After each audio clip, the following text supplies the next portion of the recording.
Assalamualaikum warahmatullahi wabarakatuh. Selamat pagi semuanya. Jadi untuk hari ini bagaimana kabar adik-adik? Semoga semuanya dalam keadaan sehat ya. Nah, minggu lalu kita sudah membahas tentang persamaan nilai mutlak. Nah, pada pertemuan kali ini kita akan membahas tentang pertidaksamaan nilai mutlak ya. Untuk KD pertama ini kita akan membahas persamaan dan pertidaksamaan nilai mutlak. Untuk tujuan pembelajaran kita, yang pertama, peserta didik mampu memahami pengertian tentang pertidaksamaan nilai mutlak linear satu variabel. Yang kedua, mampu memahami bentuk-bentuk dan sifat-sifat pada pertidaksamaan nilai mutlak linear satu variabel.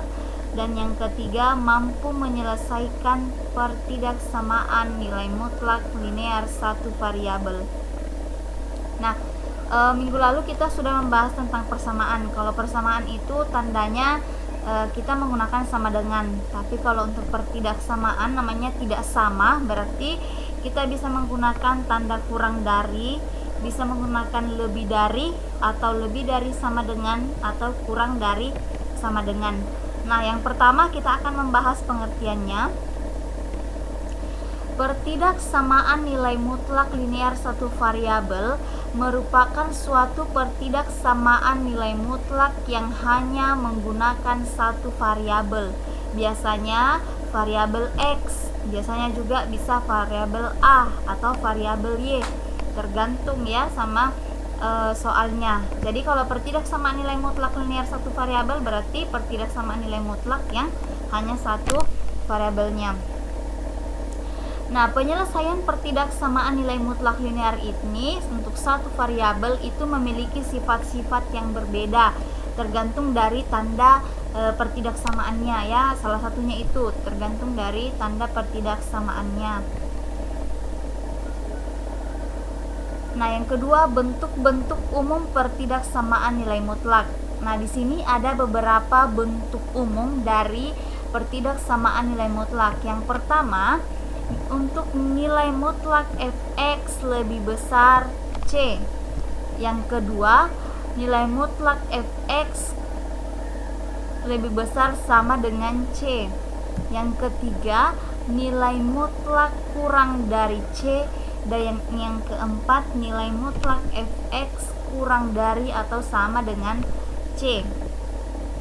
Bentuk umum selanjutnya, nilai mutlak fx lebih besar daripada nilai mutlak gx. Yang keenam, nilai mutlak fx lebih besar sama dengan nilai mutlak gx. Nilai mutlak fx kurang dari nilai mutlak gx. Nilai mutlak fx kurang dari sama dengan nilai mutlak gx. Bentuk lainnya, nilai mutlak fx lebih besar dari gx. Nilai mutlak fx lebih besar sama dengan gx. Nilai mutlak fx kurang dari gx. Dan nilai mutlak fx kurang dari atau sama dengan gx. Nah, itu adalah bentuk-bentuk umum dari pertidaksamaan nilai mutlak. Dengan catatan bahwa bilangan c ini adalah bilangan real dan nilai fx atau gx-nya ini semuanya itu harus merupakan fungsi dalam variabel x. Ya, itu untuk bentuk umum pertidaksamaan nilai mutlak. Nah, sekarang kita akan masuk dalam sifat-sifat pertidaksamaan nilai mutlak linear satu variabel. Nah, di sini untuk sifat-sifat pertidaksamaan nilai mutlak untuk menyelesaikannya ada dua. Yang pertama, jika nilai mutlak x atau nilai mutlak fx kurang dari sama dengan c lebih besar dari 0, maka cara penyelesaiannya itu seperti ini. X lebih besar sama dengan negatif c dan x kurang dari sama dengan c. Atau misalnya di sini x atau fx kurang dari c, sama ya, kalau kurang dari atau sama dengan dari c itu penyelesaiannya seperti ini. Nah, sifat yang kedua itu jika x atau fx, nilai mutlak ya, nilai mutlak x atau nilai mutlak fx lebih besar sama dengan c lebih besar dari 0, cara penyelesaiannya itu seperti ini. X kurang dari sama dengan negatif c atau x kurang lebih besar sama dengan c ya. Jadi kalau misalnya tandanya nilai mutlak x atau nilai mutlak fx nya ini lebih besar dari c atau lebih besar sama dengan c, cara penyelesaiannya itu seperti ini. Nah, untuk lebih jelasnya kita akan masuk dalam contoh. Contoh yang pertama, tentukan himpunan penyelesaian dari nilai mutlak 1 dikurang 2x kurang dari sama dengan c. Nah, berarti fx nilai mutlaknya di sini yaitu ya nilai mutlak fx-nya ini tandanya itu kurang dari sama dengan 3, berarti c-nya ini. Nah, kita lihat tadi sifatnya di sini. Kalau nilai mutlak x-nya atau fx-nya ini kurang dari sama dengan c, berarti cara penyelesaiannya itu seperti ini. Ya, sehingga kita masuk dalam penyelesaiannya. Cara penyelesaiannya seperti ini. Ini 1 dikurang 2x adalah ini kita anggap sebagai fx-nya, dan 3 ini adalah konstantanya, menjadi 1 dikurang 2x, karena ini adalah x-nya ya, kita anggap fx ya. 1 dikurang 2x lebih besar sama dengan, kalau sebelah sininya itu negatif ya, negatif c, berarti negatif 3. Ini kurang dari sama dengan positif c, yaitu c ya, 3. Nah, setelah ini seperti ini 1 di sini kita mau hilangkan ya, supaya di sini tinggal menjadi x ya, koefisien x. Caranya itu semuanya kita tambah kita kurang dengan 1. Berarti di sini kita kurang dengan 1, di sini kita kurang dengan 1, dan di sini juga kita kurangi dengan 1. Jadi negatif 3 dikurang 1 menjadi negatif 4. 1 dikurang 1 itu 0. Jadi saya tidak tuliskan lagi, yang tinggal menjadi negatif 2x. Nah, setelah ini yang sebelah sini kita kurangkan juga dengan 1. Berarti 3 dikurang 1 sama dengan 2. Nah, setelah selesai seperti ini, kan di sini supaya tinggal di sini x, sehingga semuanya kita bagi dengan negatif 2. Jadi sebelah sini kita bagi dengan negatif 2, negatif 4 dibagi negatif 2, 2. Negatif 2x dibagi dengan negatif 2 menjadi 1x ya, atau tinggal 1 x ya. Kalau di sini 1 enggak usah ditulis karena x itu adalah 1 ya. Nah, 2 dibagi dengan negatif 2 itu sama dengan negatif 1 ya. Nah, setelah dapat seperti ini, kita bisa mendapatkan himpunan penyelesaiannya itu bisa x-nya lebih besar sama dengan negatif 1 dan x-nya itu lebih kecil dari 2 ya, dengan catatan x-nya itu adalah elemen bilangan real. Jadi himpunannya itu x di mana negatif 1 lebih kecil sama dengan x dan x-nya ini lebih kecil sama dengan 2 ya. Cara bacanya begini. X lebih besar sama dengan negatif 1 dan x kurang dari sama dengan 2x elemen real ya. Nah, untuk contoh sifat pertama sudah selesai. Nah, sekarang kita akan masuk dalam contoh kedua, yaitu sifat yang kedua ya. Contoh soalnya itu tentukan himpunan penyelesaian dari nilai mutlak 2x ditambah 3 lebih besar sama dengan 7. Nah, untuk penyelesaiannya ini kita menggunakan sifat yang kedua tadi ya, dimana di sini x atau fx lebih kecil sama dengan negatif c, atau x atau fx lebih besar sama dengan 7 ya. Berarti ini adalah fx-nya, ini adalah c-nya. Nah, setelah ini kita mendapatkan bahwa fx-nya itu kan 2x tambah 3 kurang dari sama dengan negatif 7, atau 2x tambah 3 lebih besar sama dengan 7. Nah, setelah ini semua ruas kita kurangkan dengan 3 supaya di sini tersisa 2x ya. Berarti 2x ditambah 3 supaya 3-nya di sini habis, berarti kita kurang dengan negatif 3. Di sini juga karena di sini kita kurang dengan negatif 3 dikurang 3, berarti di sini juga harus dikurang dengan 3 ya, menjadi negatif 7 dikurang 3.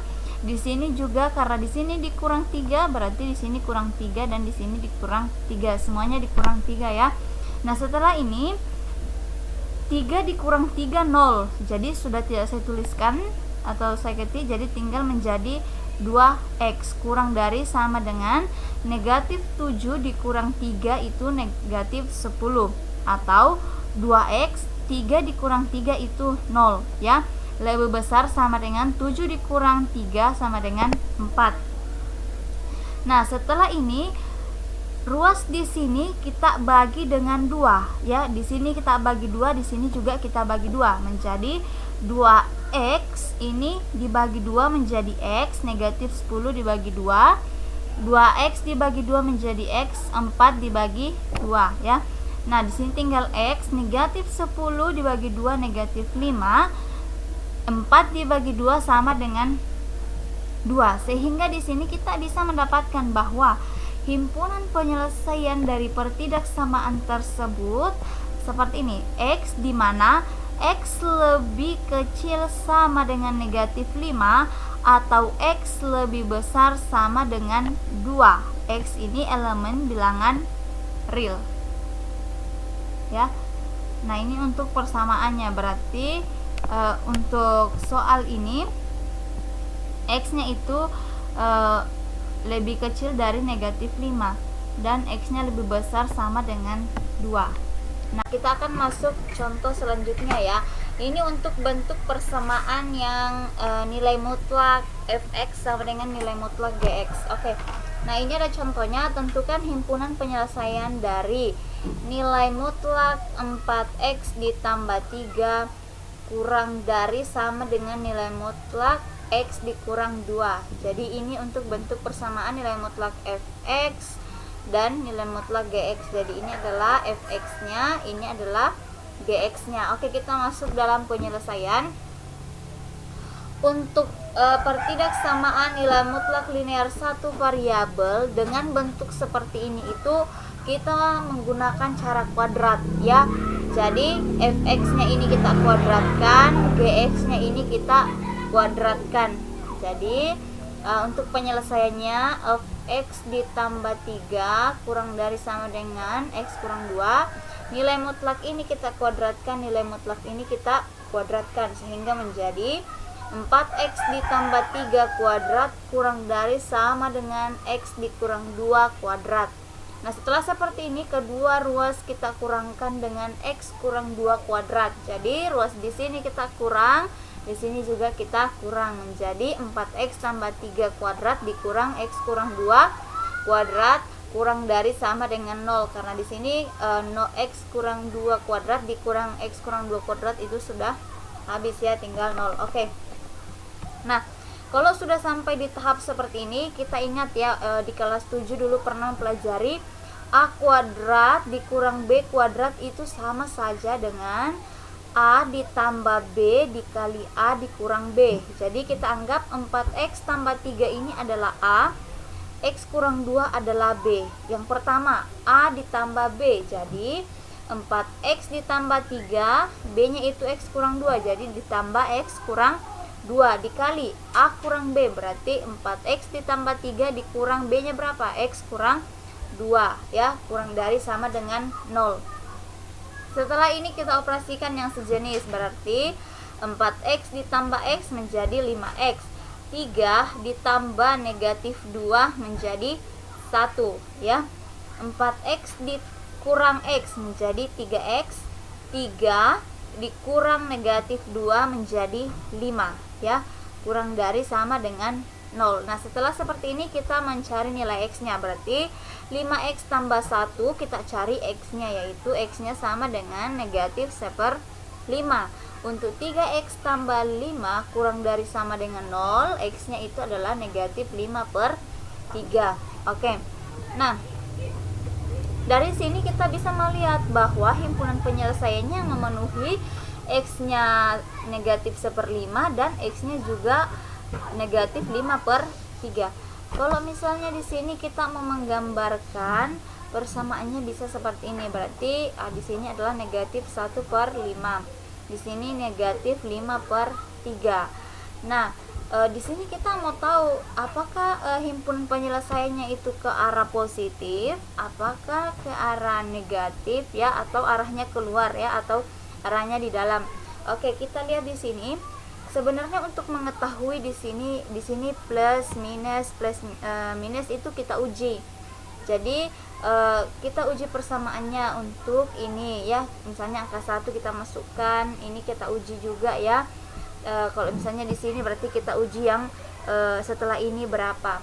Tapi kalau misalnya triknya, daripada misalnya kalau diujikan lama, triknya itu untuk menyelesaikan apakah di sini plus, apakah di sini minus, apakah di sini plus, kan dia harusnya di sini selang-seling. Kalau di sini sudah plus, otomatis di sini jadi minus, baru sini plus, baru minus lagi. Kalau di sini minus, berarti di sini plus, di sini minus, berarti setelah itu plus lagi. Dia harus selang-seling. Caranya itu, triknya untuk menentukan apakah di sini plus, minus, plus itu kita lihat dari sini ya. Di sini positif, di sini positif. Kalau di sini positif dan di sini positif, hasilnya di sini positif otomatis, karena positif dikali positif di sini positif ya. Otomatis kalau di sini sudah positif, otomatis di sini sudah minus. Setelah itu positif lagi. Tapi kalau di sini negatif tetap ya positif. Kecuali salah satu di antara ini, apakah ini yang negatif ya, salah satunya itu otomatis di sini negatif, positif dan negatif ya. Nah, kita lihat di sini untuk tanda yang kurang dari sama dengan itu biasanya himpunan penyelesaiannya itu adalah negatif ya. Karena di sini kita lihat kurang dari sama dengan ya. Kita lihat di sini himpunan penyelesaiannya yaitu x, di mana x lebih besar sama dengan 5/3 ya, negatif 5/3, x kurang dari negatif 1/5. Kalau x nya lebih besar dari 5/3, kalau ini berarti arahnya dia ke sini kan, lebih besar kan, berarti ke sini. Kalau kurang berarti arahnya ke sini, jadi himpunannya di sini. Kita bisa lihat dari sini, bisa diuji coba. Tapi biasanya kalau seperti ini kita punya triknya itu ya, seperti saya katakan tadi, kalau di sini plus atau minus berarti sini plus ya. Untuk tanda yang kurang dari, otomatis biasanya itu himpunan penyelesaiannya minus. Kalau lebih dari, biasanya himpunan penyelesaiannya itu adalah plus ya. Oke. Nah, untuk himpunan penyelesaian atau untuk pertidaksamaan nilai mutlak yang berbentuk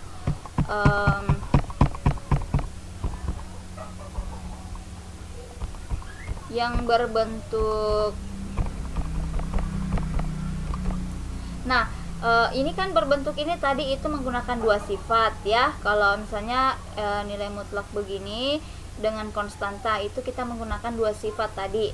Kalau misalnya untuk ini nilai mutlak fx dengan nilai mutlak gx, itu biasanya kita menggunakan cara kuadrat ya. Cara kuadrat berarti kalau cara ada konstantanya itu kita menggunakan sifat yang dua sifat tadi tergantung tandanya. Kalau misalnya untuk ini bentuk persamaan ini, pertidaksamaan ini, itu biasanya kita menggunakan kuadrat. Untuk menyelesaikannya menggunakan kuadrat. Tapi kalau misalnya untuk bentuk yang ini kita menggunakan cara definisi ya. Ini kalau nilai mutlak fx lebih besar gx lebih besar sama dengan gx kurang dari gx, otomatis kalau cuman fx nya yang nilai mutlak kan, itu cara untuk menyelesaikannya itu kita menggunakan cara definisi. Berarti keempat ini kita menggunakan cara sifat, kalau misalnya ini kita menggunakan cara kuadrat, dan Yang ini kita menggunakan cara definisi. Oke. Dan jadi untuk hari ini cukup ya, cukup sekian yang saya bawakan. Jika ada yang tidak dipahami atau ingin ditanyakan, silahkan ditanyakan. Semoga adik-adik bisa lebih paham ya, atau bisa searching dalam Google atau di YouTube supaya bisa lebih banyak wawasannya. Silahkan dicari soal-soal untuk dikerjakan ya. Oke, jadi cukup sekian untuk hari ini. Saya akhiri dengan ucapan assalamualaikum warahmatullahi wabarakatuh. Tetap semangat untuk belajar.